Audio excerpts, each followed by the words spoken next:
dad and his new wife, and she has two siblings of her own, two children of her own, and I winded up moving in with them. And I had a lot of,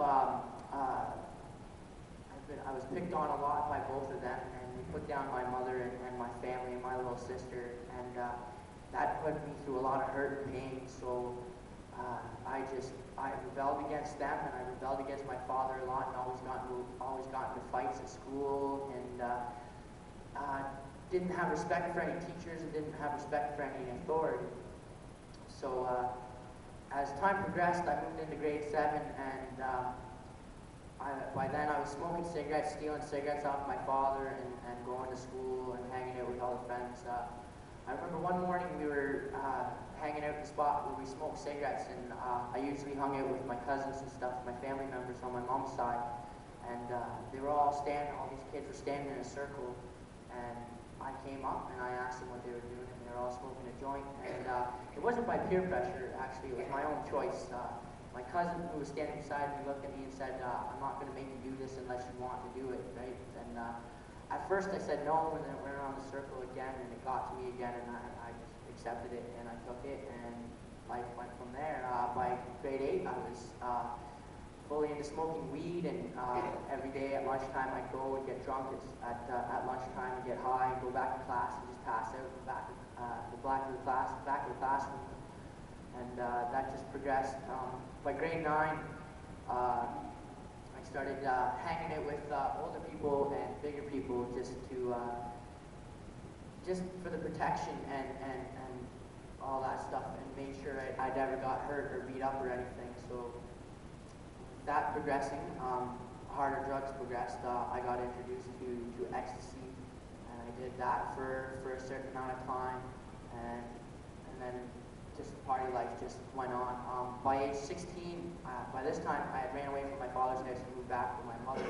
And by age 16, my mom took me to a Christian Christmas party that my old babysitter, her mother had thrown, and I met this girl whose mother was a pastor, and from there we started dating, and I can honestly say I put them through a lot of hell on earth.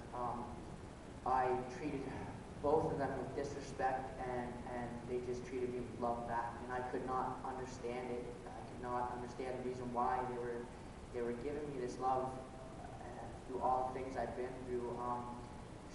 They both used to tell me about God and tell me about His love, and I just look at them and say, you know what, you can keep your God, because I don't want to have nothing to do with them, because the way my family was, my dad, not me, since I ran away from his house, I haven't talked to him, and my grandmother, just the negativity from her, always pointing out the wrong and everything, even if he did something right.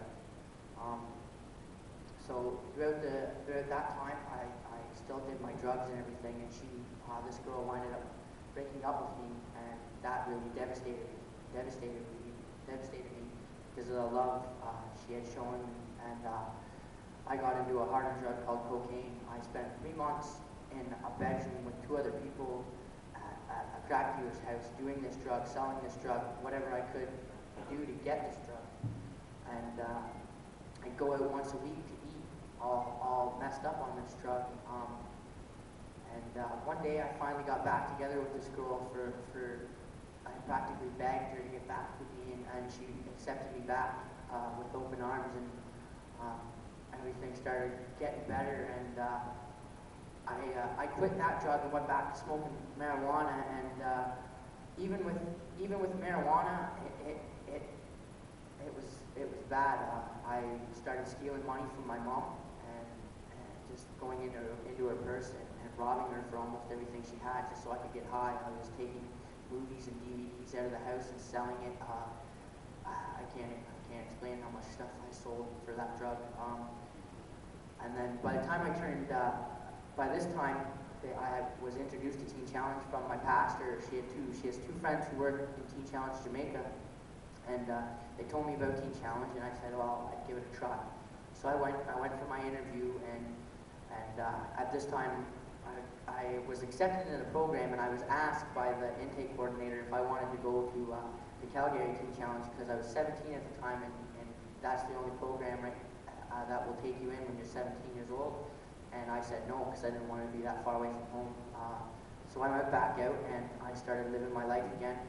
And by the time I turned 18, I got a large sum of money, over about $6 grand, and that was, my grandmother tried to stop me from getting it, and maybe I think I should have heeded her words because that was gone in like 2 months. I blew it all on marijuana, and it's funny how when you're into that drug life and you hang out with those people, how they treat you. The person that I was getting the marijuana off from before, he would never hand me anything over like a fair amount of marijuana, and as soon as he found out I had the money, he was like, giving it to me like it was candy, it was free, and because he knew I could pay for it, and that sucked all my money from. By this time, my mom had kicked me out of the house, and I moved in with my pastor and this girl because I had nowhere else to go. I knew if I lived on those streets, I would have got worse. I would have got 10 times worse than I probably was before I came to the program.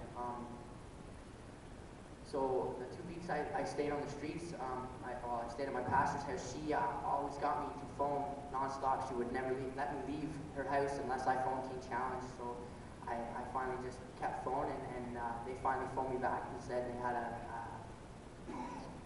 bed for me. So June 7th of last year, I entered the program.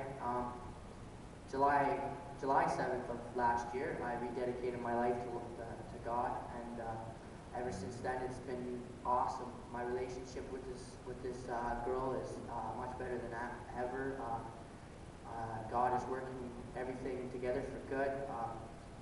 Earlier in the program, he revealed to me that I might have a ministry in missions, and he's been definitely working everything between me and this girl together for good. She left yesterday at 4 o'clock in the afternoon to go to Albania for 9 months to do a missions trip, and it's just amazing what he's doing in my life and what he's doing in her life and what he's doing in my little sister's life. My little sister 3 months ago accepted Jesus because she's seen the change in me, and I've been praying for her since being in the program because she was starting to walk in my way, in my old footsteps, and I praise Jesus that she accepted him, and now I'm just praying that she stays true and stays real to what she accepted and lives that life.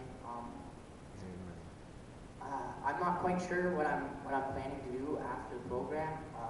Internships up in the air, and going home and being a big part of my home church for the things they've done for me is up in the air. I'm just praying right now, and I'm trusting in God that he's going to open up doors for me.